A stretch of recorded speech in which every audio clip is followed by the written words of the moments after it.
Hello. Well, a pretty sensational bit of hardware. Leading up.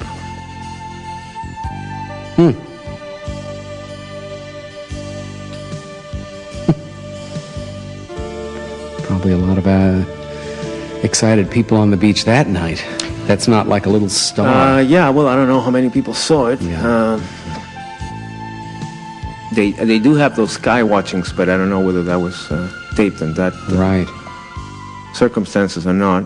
Another more for Gulf Breeze. Daylight. Oh, I think this is going to be similar to the one before. We just yeah. saw, right, the the one just perpendicular. hanging. Yeah. Although still So far. Oh, there yeah. it is. Yeah. Maybe it's even the same thing. Could be. Yeah. Come on, let's hold that angle and get a close-up.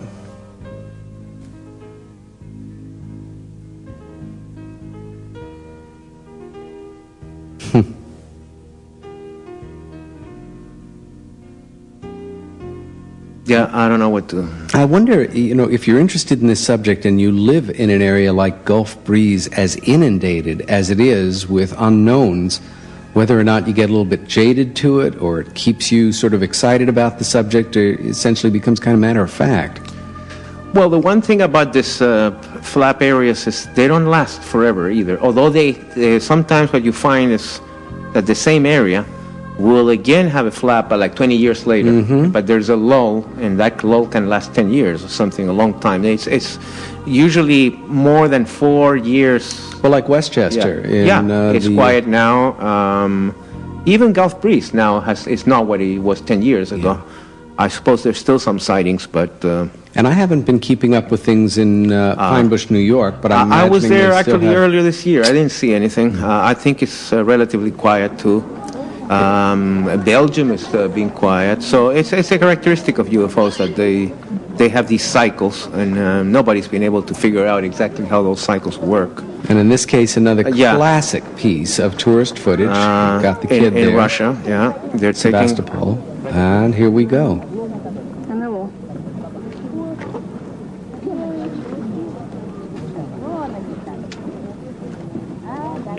I think this is the camera effect again. I mean, again, there's a real object. I want to be clear on that. I'm not saying, but that thing is a camera effect. The second part, the close-up. When the because I remember when those first came out, people were very excited, thinking that was the same thing happened earlier with, remember what they used to call the Batmobile, that round thing with...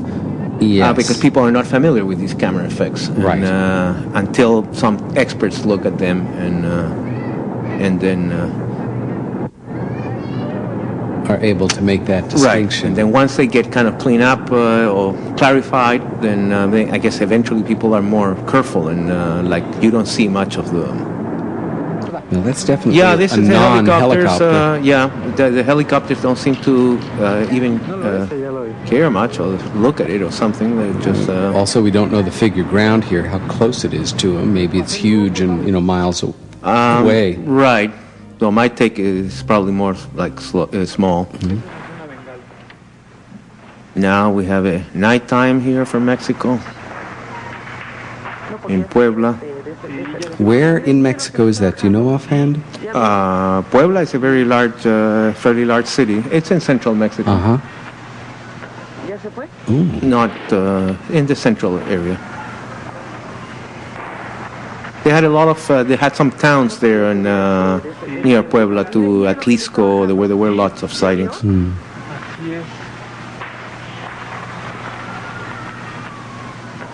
That's a pretty good one. Now we're back to Florida. No, don't say exactly where, but... Central Coast, we have the date. Let's see who's visiting once again. Oh, the same thing again. It looks like it at a distance. Let's see if we get a close-up.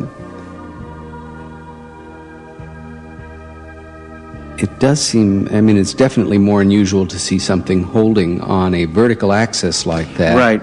Most of what we see is generally on a horizontal Doesn't axis. look geometrical either.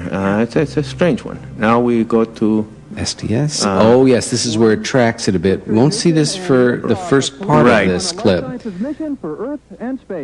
Yeah, the shuttle launch. Houston's now patrolling.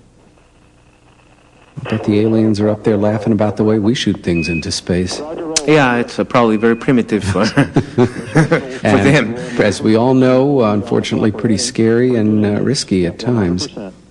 Quite a sight. It must be. I never did see a shuttle launch, but I know thousands of people go to see it every sight. time. Engines are throttling back now. Now, we will be seeing an unknown tracking this at a certain point coming up when it's a bit higher. 650 miles per hour. Time 45 seconds. All systems are performing well. Yeah, I think it even drops the booster. Yeah, right. It's after the booster drop. 57% rated thrust. Unfortunately, this is an image that all too many of us associate with the Challenger disaster. Okay, there's the booster. Okay, separation. And that's not a cigar-shaped UFO, but No. an IFO called booster. They'll pick those up and use them again. Right. Second stage guidance is now in effect. Okay, so we've got our shuttle moving out there. 4,000 feet. Shouldn't be long till we see this anomalous image. Columbia, Houston, performance nominal. Performance nominal. That call confirms that the boosters have once again... But you see how misleading videos can be sometimes? Sure. If we didn't know that was That's a shuttle, a UFO. If you put it in that frame 48 nautical miles. and make... 48 nautical miles. Now that is Because a pretty lot darn depends high up. on the angles and all that. Again, it goes so fast that it's Right. very hard We're to just tell. left to wonder. Yeah. Okay. Norfolk, just north of Suffolk. Oh, again, I think the same effect here, the same camera seems effect. like it. Let's see if we get any shift and see an object with any different look.